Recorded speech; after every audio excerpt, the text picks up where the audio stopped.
Is it a parent's decision to hold a kid back, or is it the adults, like the teachers or the parents? This is a great question. And it actually depends on the situation, right? If you fail all of your classes, you're going to get held back. You have not actually completed the amount of coursework and credit work required to move on. Now, if you get like 1 or 2 Fs, you might just have to do summer school. You get like 1 F and you completely fail the state exam, you might have to take that class again in the summer.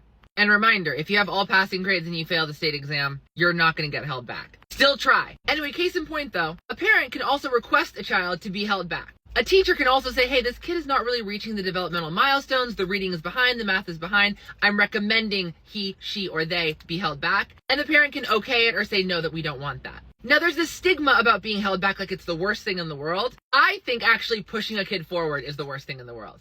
Kids should not be pushed forward. Kids being held back, that's not the worst thing. Socially, what's the worst thing about being a year older? Plus, you have a year to develop. You can try those courses again. But it's so embarrassing to fail. No, it's not embarrassing to fail because you guys are outwardly talking about how you don't study, how you drink, how you go to parties. Obviously, you're going to get held back if you don't do any of the work. If not doing your schoolwork and not doing well in school isn't embarrassing, then being held back also cannot be considered embarrassing. Now, with me as an educator, I actually tend to be on the opposite side, which is I usually am called in when a kid is usually pushed through school when really they should have been held back. They should have been given an IEP or a 504. The school just didn't want to deal with the kid anymore, so they kept pushing him, her, or them forward. Now the family could actually sue the school district for money. So in my experience, holding back and giving kids support that they need through IEP, 504, or intervention is a good thing. But to answer your question again, not to get too off track, it can be the parent's decision, the adult's decision, or it can be a collaboration between the two parties. I hope this helps.